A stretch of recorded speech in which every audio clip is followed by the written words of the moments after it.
Uma saudação a todos! Meu nome é Emerson Borges, sou bacharel em História e por mais de 20 anos fui ministro religioso. Sou escritor desse livro, A Bíblia sobre Escrutínio, e baseado no meu livro, toda semana aqui nesse canal analisamos uma passagem bíblica de maneira profunda. Mas antes de entrar no assunto, não se esqueça de dar o like aí no nosso vídeo, estoura esse joinha de likes, se inscreva em nosso canal, comente, compartilhe e não esqueça de acionar o sininho de notificações. Se você desejar adquirir o meu livro para aprofundar mais nos assuntos, eu vou deixar aqui na descrição desse vídeo os links aonde você pode adquirir o meu livro. E se você não assistiu os outros vídeos da série, eu vou deixar aqui também na descrição desse vídeo os links para que você possa assistir os outros vídeos. No vídeo de hoje, vamos analisar as contradições na Bíblia. Visto ser um assunto muito extenso, pois existem centenas de contradições na Bíblia, nós vamos começar aqui hoje analisando algumas e eu teria que fazer aí uns 3, 4 vídeos só sobre esse assunto, as contradições e as incoerências na Bíblia. Uma das inúmeras provas de que a Bíblia não é a palavra de Deus são as centenas de contradições e incoerências que encontramos em suas páginas. Existem várias passagens no Novo Testamento, por exemplo, em que os escritores fazem referências a acontecimentos do Velho Testamento ou das escrituras hebraicas. E nós observamos que muitas dessas menções que são feitas, a gente já nota aí grandes contradições visíveis e que às vezes o religioso lê a Bíblia aí diversas vezes e ainda não conseguiu observar. Por exemplo, nós vamos começar aqui vendo uma incoerência, um caso clássico que está registrado no livro de 1 Coríntios, capítulo 10, versículo 8, onde o escritor bíblico da carta aos Coríntios cita um acontecimento registrado no livro de Números 25, 9. Pode abrir a sua Bíblia aí e confira na sua própria Bíblia esse acontecimento, em Números 25, 9. Ali você vai ver que é um relato onde conta uma ocasião que os israelitas começaram a adorar um deus cananeu. E o Deus bíblico ficou enfurecido com isso. Na sua fúria, ele resolve ali exterminar 24 mil pessoas. E o escritor de 1 Coríntios resolveu mencionar esse acontecimento na sua carta. Mostrar esse exemplo ali, que ele estava escrevendo ali, ele resolve citar esse exemplo. Só que, se você olhar em 1 Coríntios, no capítulo 10, versículo 8, ele menciona 23 mil mortos. Pode olhar na sua Bíblia aí. 23 mil mortos. Só que, se você olhar lá em Números 25, 9, o relato fala claramente que foram 24 mil mortos. Então a gente vê uma diferença aí, não é de 10 nem de 100, não, é de 1000 pessoas. Agora eu pergunto para você, afinal, quando Deus se enfureceu com os israelitas naquela época, ele exterminou 23 mil pessoas ou 24 mil pessoas? E eu lhe pergunto, como que pode o escritor de 1 Coríntios ter cometido um erro histórico tão infantil como esse? Sendo que ele tinha até mesmo acesso às escrituras hebraicas na sua época e ele poderia simplesmente ir lá e conferir o relato. Um outro exemplo interessante nesse sentido se encontra no relato bíblico de Marcos, capítulo 2, versículo 23 a 28. Abra sua Bíblia aí e acompanhe esse relato. Ali, Jesus é questionado pelos fariseus porque os seus discípulos, os discípulos de Jesus, ao atravessarem um campo de trigo numa certa ocasião, eles resolveram arrancar alguns grãos ali com as mãos, né, e comer esses grãos, né? Eles moeram e comeram o grão. Então os fariseus começaram a questionar, né? Os seus discípulos estão fazendo debulha, porque era um dia de sábado, né? E segundo a lei não podia fazer a debulha, né? Não podia colher cereais e nem debulhá-los. Então os fariseus começaram a questionar Jesus, né? E Jesus ali resolveu conversar com os fariseus e retrucá-los. E ele resolve citar uma passagem do Velho Testamento, que é 1 Samuel 21, do 1 ao 6, onde ele cita uma ocasião onde Davi e alguns de seus homens, quando estavam fugindo de uma perseguição do rei Saul, eles se refugiaram em Nob. E ali, nessa cidade, o sumo sacerdote dá a eles os pães da preposição, que eram pães ali que deviam ser comidos apenas pelos sacerdotes, né?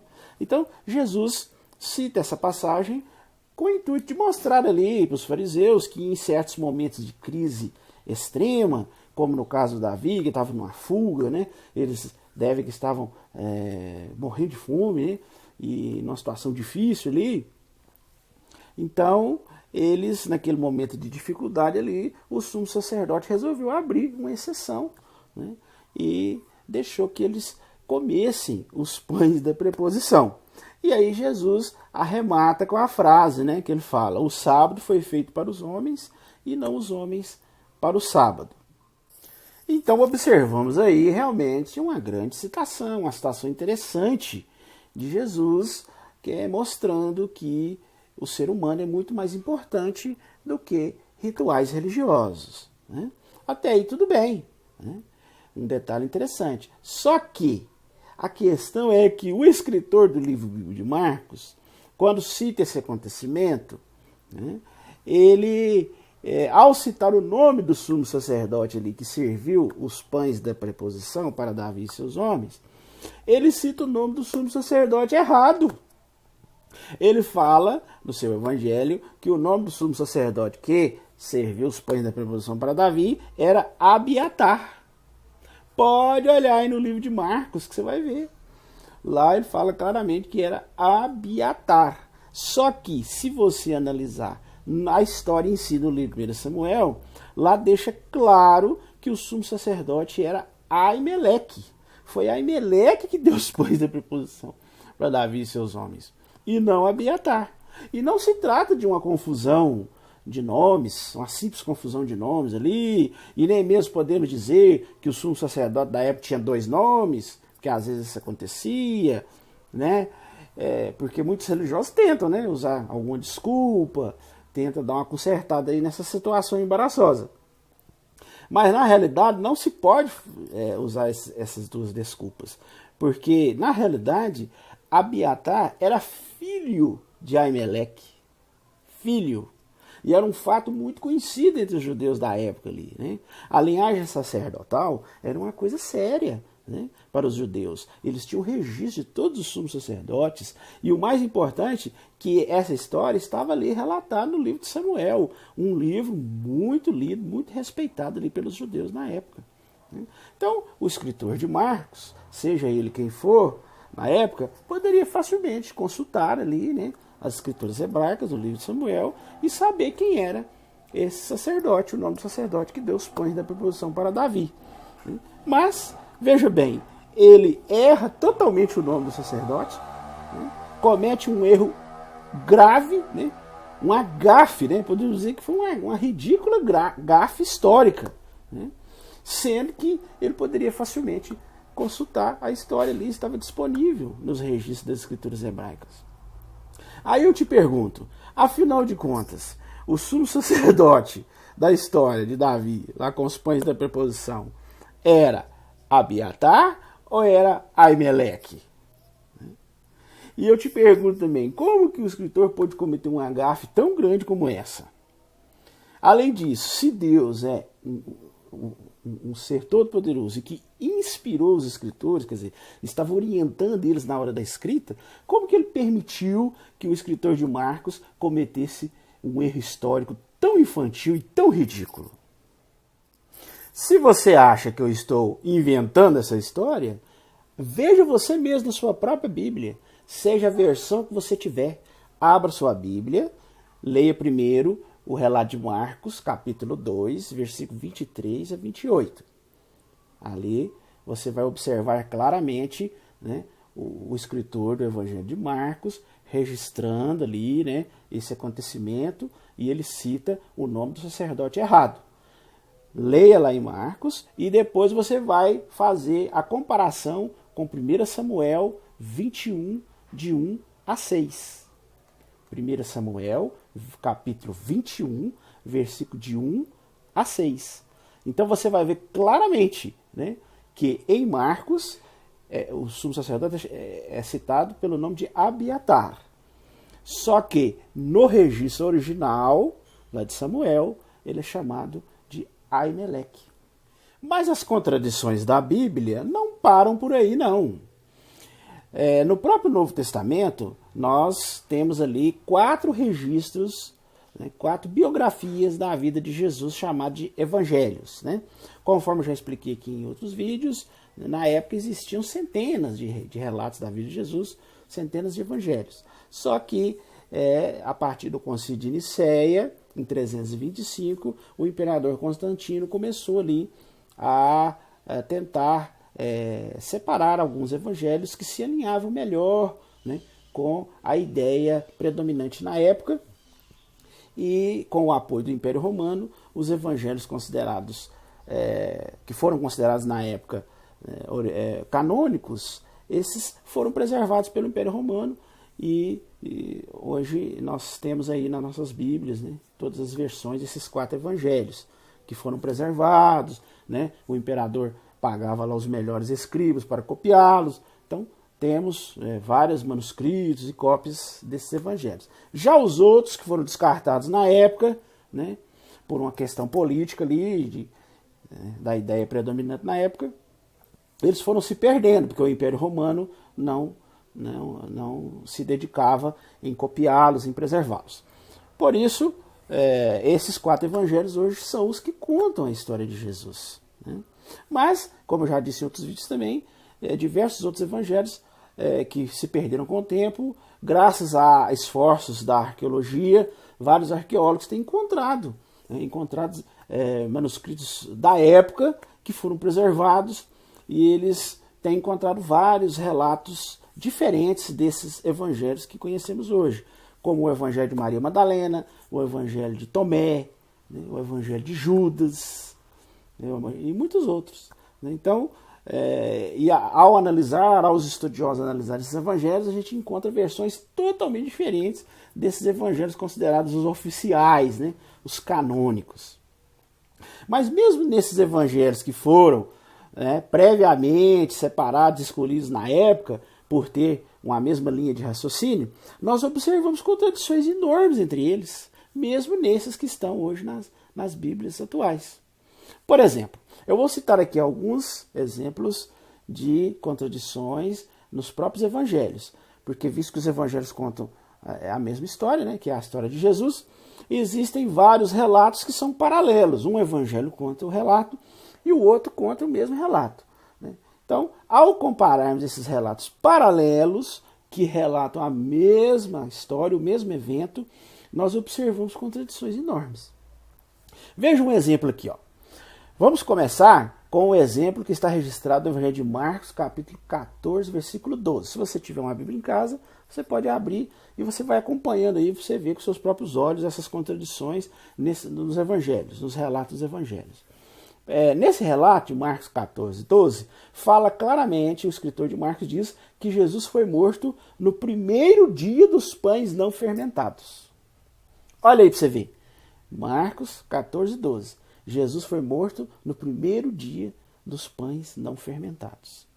Já o escritor do livro de João, do Evangelho de João, em João 19, 14, afirma categoricamente que Jesus morreu na preparação para a Páscoa. Quer dizer, antes de começar a Páscoa. Então, afinal de contas, Jesus morreu no primeiro dia dos pães não fermentados, quer dizer, depois que começou a Páscoa, ou ele morreu na preparação da Páscoa, ou antes de começar a Páscoa. Um outro relato em que encontramos uma contradição enorme também é sobre o nascimento de Jesus. Segundo o relato do Evangelho de Lucas sobre o nascimento de Jesus, ali fala que após o nascimento de Jesus, Se você observar aí na sua Bíblia, pode conferir aí. Lucas, capítulo 2, versículo 21 a 39. Lá diz que após o nascimento de Jesus, José e Maria regressaram a Nazaré, um mês depois de terem ido a Belém e depois a Jerusalém, cumprindo os ritos da purificação. E isso é que está registrado aí em Lucas, capítulo 2, versículo 21 a 39, né? Eles regressaram a Nazaré um mês depois de terem ido a Belém e depois a Jerusalém, para cumprir os ritos da purificação. Porém, se você olhar esse mesmo relato, esse mesmo evento registrado em Mateus, diz que depois, que após o nascimento de Jesus, José e Maria fugiram para o Egito e ali ficaram até a morte do rei Herodes. Notou a diferença? Em Lucas, né, fala que Jesus nasceu e eles regressaram para Nazaré, né? E antes disso eles passaram em Belém, depois foram a Jerusalém, cumpriram os rituais ali e foram para Nazaré. Já no relato de Mateus, capítulo 2, versículo 1 a 23, não tem nada disso. De logo após Jesus nascer, eles irem a Belém, irem a Jerusalém, cumprir os rituais e depois voltaram para Nazaré. A história já é totalmente diferente. Lá fala que eles não foram nem em Belém e nem em Jerusalém para cumprir os ritos e muito menos regressaram a Nazaré. Nada disso. Lá fala claramente que eles fugiram para o Egito e ficaram ali até que o rei Herodes morresse. Quer dizer, ficaram um tempo considerável lá no Egito, para depois voltarem. Então, afinal de contas, o que aconteceu depois do nascimento de Jesus? Né? Eles logo ali já foram para Nazaré, né? Primeiro passando em Belém e em Jerusalém para fazer as purificações ali no templo e voltaram para Nazaré, ou eles fugiram para o Egito? Qual você acha que é o relato que condiz com a verdade?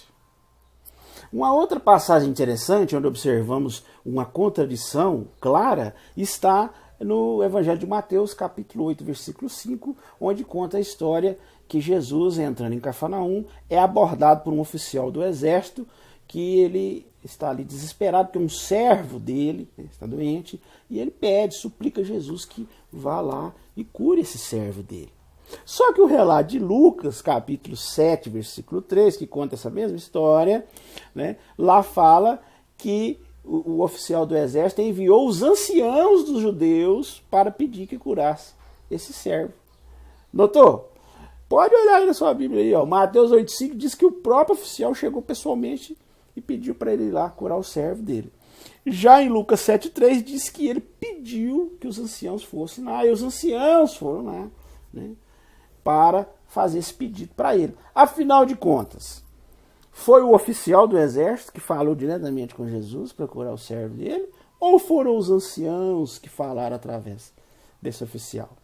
Qual que você acha que é a história que realmente aconteceu aí? Qual dos dois relatos é que conta a história verdadeira? O que você acha?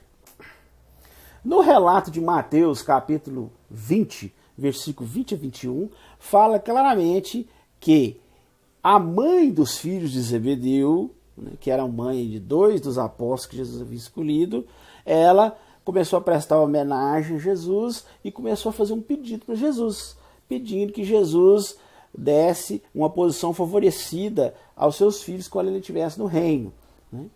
Já o relato de Marcos 10, 35, ou melhor, Marcos 10, isso mesmo, 10, 35 a 37, nós vemos, relatando esse mesmo evento, que não foi a mãe de Tiago e de João, né? Lá fala claramente que os 2 filhos de Zebedeu aproximaram-se e pediram uma posição mais favorecida para Jesus quando entrasse no reino. Agora, qual vocês acham aí que é a versão que está contando a verdade? Né? Qual é o relato correto? Foi a mãe dos filhos de Zebedeu ou foram os próprios filhos que interrogaram Jesus e pediram para que Jesus desse a eles uma posição de destaque no reino dos céus? No Evangelho de Lucas, capítulo 9, versículo 27 e 28, ali Lucas, ao descrever a transfiguração de Jesus, que é uma passagem muito conhecida, né? Ali ele diz que esse evento ocorreu 8 dias depois de Jesus ter prometido aos seus discípulos que alguns deles não provariam a morte, até que primeiro tivessem visto Jesus na glória do seu reino. E, segundo o relato bíblico, isso ocorreu na transfiguração, né? Então, o livro de Lucas fala claramente, com todas as letras, que foi 8 dias antes da transfiguração que Jesus fez essa promessa a eles. Assim, alguns aqui vão me ver na glória do reino, né? E isso aconteceu 8 dias depois, na transfiguração. Agora, nos relatos paralelos de Mateus 17:1 e Marcos 9:2, lá fala que isso ocorreu 6 dias depois das palavras de Jesus. Que Jesus falou que alguns deles iam ver ali Jesus na glória do reino, e passou 6 dias, eles viram ali naquele evento da transfiguração, quando eles subiram no monte lá. Então, afinal de contas, foi 8 dias antes, né, que Jesus falou que alguns ali iam ver ele na glória do reino, ou foi 6 dias antes? Lucas 9:27 diz que foi 8 dias antes. Já Mateus 17:1 e Marcos 9:2 diz que foi 6 dias antes. Então, para vocês aí, qual o relato que está falando a verdade? No Evangelho de Mateus, capítulo 20, versículo 29 e 34, relata a cura de 2 cegos feitos por Jesus quando ele estava saindo da cidade de Jericó. Pode olhar aí na sua Bíblia, Mateus, capítulo 20, versículo 29 e 34. Lá fala que Jesus curou 2 cegos, e ele fez isso quando ele estava saindo de Jericó. Porém, se você olhar o relato paralelo de Marcos 10, 46 a 52, diz que era apenas um cego. E o escritor ainda fala o nome dele, Bartimeu, filho de Timeu. Já o terceiro relato, o relato de Lucas, que também explica esse acontecimento, em Lucas 18, 35 a 43, fala que Jesus curou esse cego chegando em Jericó. Lá em Mateus fala que ele curou quando ele estava saindo. No relato de Lucas fala que ele curou quando estava chegando. Aí agora eu pergunto a vocês. Na realidade, era 2 cegos ou só um? E Jesus fez essa cura saindo da cidade de Jericó ou chegando? Qual das versões aí vocês acham que é a verdadeira?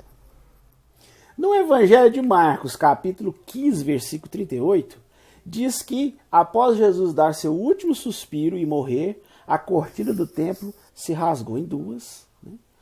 E aquilo ali foi uma coisa que todo mundo ficou boquiaberto, né, com esse acontecimento, né?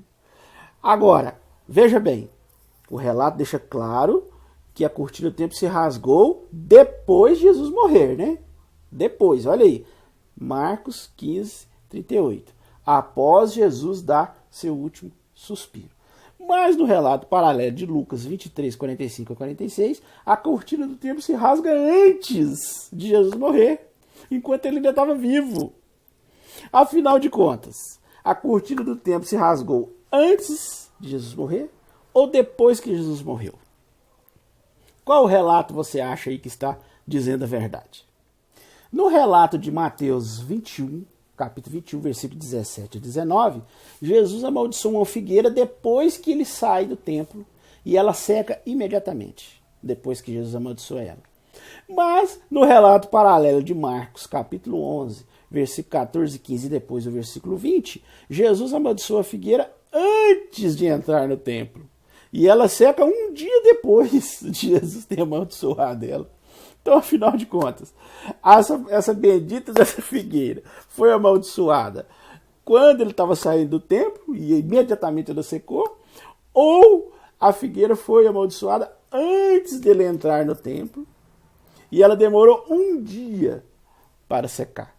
Leia aí os 2 relatos e me diga aí qual você acha que está exprimindo aí a verdade. No relato de Mateus, capítulo 8, versículos 2 e 4, diz claramente que Jesus cura um leproso. E, na continuação, lá no versículo 14, quer dizer, depois de curar o leproso, ele entra na casa de Pedro e cura a sogra de Pedro. Então, o relato é bem claro. Cura o leproso antes de visitar a casa de Pedro e curar a sogra do Pedro, né? Só que o relato de Marcos 1, 29 fala claramente que Jesus visita a casa de Pedro primeiro, cura a sogra dele e depois que ele sai da casa, né? Conforme mostra os versículos 40 e 42 de Marcos capítulo 1, aí sim é que ele, né, vai curar o leproso. Afinal de contas, qual o relato que está falando a verdade aí? Né? Porque o relato de Marcos fala que Jesus curou o leproso depois de visitar a casa de Pedro. Já o relato de Mateus diz que Jesus curou o leproso antes de visitar a casa de Pedro. Para você aí, lendo esses dois relatos, qual dos dois você acha que está falando a verdade? Em Mateus capítulo 21, versículo 2 a 7, fala claramente que Jesus mandou 2 discípulos levarem uma jumenta e um jumentinho para ele. Ele falou assim, vai lá, pega uma jumenta e um jumentinho. Já o relato de Marcos 11, 2 a 7, diz que Jesus mandou os 2 discípulos levarem apenas uma jumentinha. E foi isso que aconteceu, segundo o relato. Agora que vem a questão. Os 2 discípulos, afinal de contas, levaram uma jumenta e um jumentinho? Ou apenas um jumentinho? Será que o escritor do livro de Marcos tinha alguma coisa contra a coitada da jumenta a ponto de nem mesmo citá-la no seu relato? E para você aí, que leia aí os 2 relatos e diga para mim, né, qual dos 2 relatos é o verdadeiro? Afinal de contas, os 2 discípulos trouxeram só um jumentinho ou trouxeram uma jumenta e um jumentinho? Nós vamos parar por aqui as contradições, porque se nós formos ficar falando aqui todas as contradições que tem na Bíblia, que são centenas, esse vídeo aqui vai ficar com 2 horas. Então, vai ficar um vídeo muito longo e vai ficar até cansativo de assistir. Né? Então, eu acho que esses exemplos aqui deram para vocês entenderem bem a questão. Né? Nós citamos alguns exemplos específicos, né, de relatos dos evangelhos, que contam a história de Jesus e dão detalhes totalmente diferentes, mesmo sendo evangelhos que foram filtrados através do tempo, né, escolhidos a dedo, né, e modificados até nas suas cópias, nas suas traduções, para ter mais sentido. Mesmo assim, a gente vê contradições enormes nos seus relatos, principalmente nesses relatos que nós vimos aqui, paralelos, né, que contam o mesmo evento em evangelhos diferentes. Um evangelho conta um relato, o outro conta o mesmo relato, e a gente vai ver, quando vai comparar os dois, a gente acha aí, como vocês puderam observar, essas diferenças, essas contradições, essas incoerências enormes. Nos próximos vídeos eu vou fazer mais, né, contradições. Nós vamos colocar mais exemplos aqui para que vocês possam encontrar na sua própria Bíblia e conferir na sua própria Bíblia. Né? Nos próximos vídeos eu vou fazer contradições das escrituras hebraicas, no Velho Testamento, que são inúmeras. Né? Nós vamos analisar também contradições no livro de Atos, nas cartas. Em todos esses livros, em toda a Bíblia, ela está permeada de contradições e incoerências. São centenas delas. Né? Mas o ponto focal aqui é o seguinte. A própria Bíblia diz que para um relato ser considerado verdadeiro, ele deve ser confirmado pela boca de 2 ou 3 testemunhas. Isso está claramente registrado, se você quiser acompanhar na sua Bíblia, em Deuteronômio 19:15, Mateus 18:16, João 8:17, 2 Coríntios 13:1, 1 Timóteo 5:19 e Hebreus 10:28. Todos esses textos, né, falam unanimemente que para um relato ser considerado verdadeiro, ele tem que ser confirmado pela boca de 2 ou 3 testemunhas. Agora, obviamente que essas testemunhas têm que ser coerentes, não é mesmo? Elas não podem ter contradições, não podem ter divergências. Né? Imagina você investigando um acontecimento, interrogando as testemunhas. Aí, uma testemunha conta de um jeito, outra testemunha conta de outro. Que conclusão você chega nisso aí? Né? Com certeza, a versão que corresponde à verdade vai ser só um aí, ou pior, né? Os 2 ou 3 podem estar mentindo, porque está contando cada um de um jeito totalmente diferente. Né? Os religiosos, naquela tentativa desesperada de dar um sentido à sua fé, eles veem essas contradições gritantes, né? Enormes, claras na Bíblia, e ficam desesperados. Tentam, de todas as formas, justificar, né? Fazem seus malabarismos teológicos, seus contorcionismos hermenêuticos, né? Para tentar justificar e dar uma maciada aí nessas contradições. Uns falam que, não, isso aí é o seguinte, um escritor deu um detalhe que o outro não deu, o outro esqueceu, né? Mas se a gente juntar tudo, a gente passa a ter um quadro mais nítido. Bem, é um raciocínio interessante se os relatos realmente se complementassem. Mas não é isso que nós observamos aqui, que vocês puderam ver aí nas suas próprias Bíblias. Os relatos, para serem complementares, eles não podem ser contraditórios. Uma coisa são relatos que se complementam. Outra coisa muito diferente são relatos que se contradizem. Eu vou mostrar um exemplo aqui para vocês verem a enorme diferença que existe entre um relato que se complementa e um que se contradiz. Suponhamos que um amigo seu chega e lhe conte um caso. Ele fala assim que viu um homem descer de uma moto às 9 da manhã, entrou numa joalheria e assaltou com uma faca. Esse foi o relato que o seu amigo lhe conta. Aí chega um outro que também viu o acontecimento e dá mais alguns detalhes, né? Então você vai ver que ele não vai contradizer o outro, ele vai simplesmente complementar. Aí ele chega e fala, né, que ele diz que o homem que entrou na joalheria era gordo e alto. Tá vendo? Que ele usava uma jaqueta de couro. Que a moto dele era vermelha e que a faca era bem grande. Ó, tá vendo? Então não houve nenhuma contradição, né?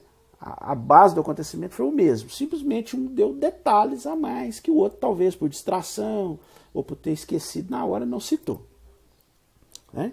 Agora, nós vamos ver o mesmo exemplo, só que agora nós vamos ver que vai ter uma contradição, não vai ter um complemento.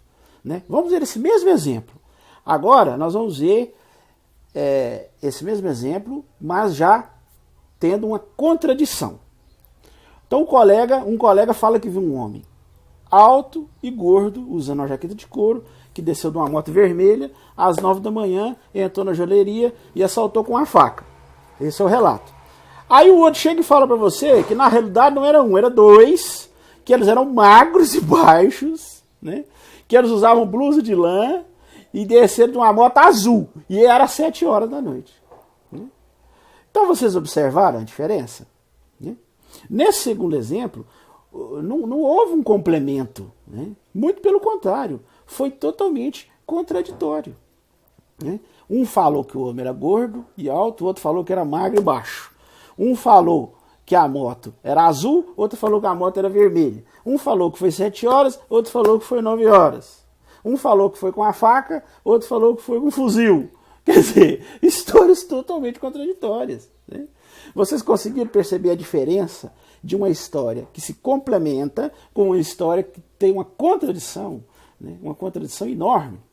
Então, os relatos da Bíblia mais se parecem com esse segundo exemplo que nós mostramos para você. Né? Como você viu aqui, vários exemplos. Né?